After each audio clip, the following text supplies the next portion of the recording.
Welcome दोस्तों। आज हम आपको लेके चल रहे हैं उत्तराखंड के एक छोटे से और वेरी पीसफुल शहर चकराता के सफर पे। इस जर्नी में हम कवर करेंगे चकराता कैसे पहुंचना है, कौन सा ट्रेवल मीडियम बेस्ट रहेगा, वेदर कंडीशंस कैसी रहती है, स्टे कहाँ करना है, चकराता का famous food, places to visit in Chakrata and some bonus tips. तो चलिए अपना सफर शुरू करते हैं। दोस्तों, चकराता जाने के लिए आपके पास 4 तरीके हैं, by bus, by train, by flight and by road. दोस्तों, चकराता पहुंचने के लिए अगर आप बस, ट्रेन या फ्लाइट से आते हैं तो आपको पहले देहरादून आना पड़ेगा। अगर आप अपने व्हीकल से आते हैं तो पॉसिबल है कि आपको देहरादून ना आना पड़े। डिपेंड करता है कि आप कहाँ से आ रहे हैं। जैसे दिल्ली से आने पर पांवटा साहिब से होकर आ सकते हैं तो आपको देहरादून आने की जरूरत नहीं पड़ेगी।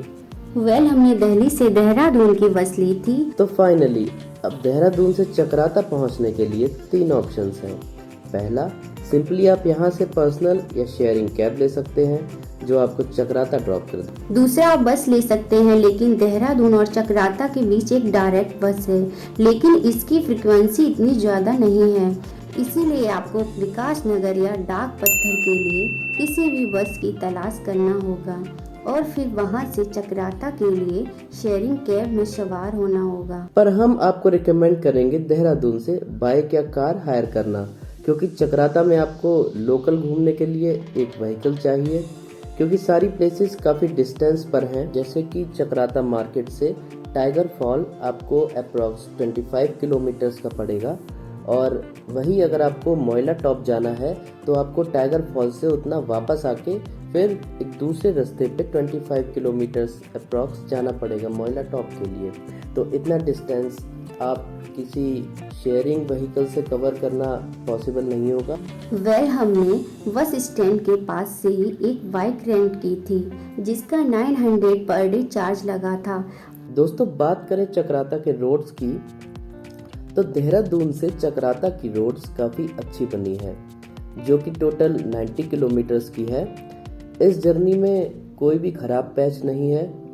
आपको इस रोड पर कालसी तक प्लेन रोड्स मिलेगी जो कि अप्रॉक्स 43 किलोमीटर्स है, एंड उसके बाद का सफ़र पहाड़ों की रोड्स पर होगा।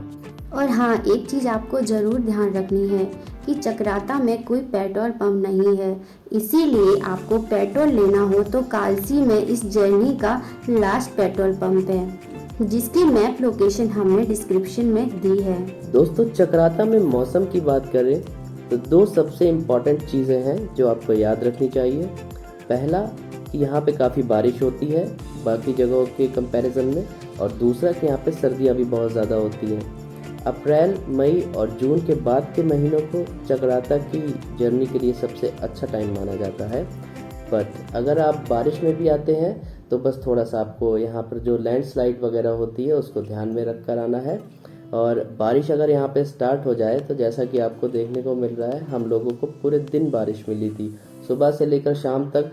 हालांकि बारिश की स्पीड इतनी ज़्यादा नहीं थी, बट रिमझिम पूरे टाइम बारिश होती रही, इसीलिए हमें पूरे दिन रेनकोट यूज़ करना पड़ा। लेकिन इतनी बारिश के बाद भी दिल खुश करने वाली बात ये है कि इस जर्नी में हमें इतने सारे ब्यूटीफुल लैंडस्केप्स देखने को मिले। यकीन मानिए, यहाँ के नज़ारे बाकी प्लेसेस से ज़्यादा प्लेसिंग एंड ब्यूटीफुल हैं। और जैसा कि आपको पता है, चकराता में कम भीड़ और कम टूरिस्ट विजिट्स की वजह से यहाँ का शांत वातावरण इन नज़ारों में चार चांद लगा देता है। वैसे कम टूरिस्ट आने के भी कुछ रीजंस हैं, जैसे कि पहला तो ये आर्मी एरिया है, इसलिए फॉरेनर्स यहाँ नहीं आते। दूसरा, यहाँ जितने भी साइड से जैसे कि मोइला टॉप, टाइगर फॉल, ये सब चकराता मार्केट से काफी डिस्टेंस पर हैं और एक दूसरे से भी इनका डिस्टेंस काफी है। इसके साथ ही ज्यादातर साइड पे जाने के लिए आपको काफी ट्रैक भी करना पड़ता है। और तीसरा, यहाँ पर होटल्स काफी लिमिटेड हैं, यानी होटल भी कम और उनकी अवेलेबिलिटी भी कम रहती है।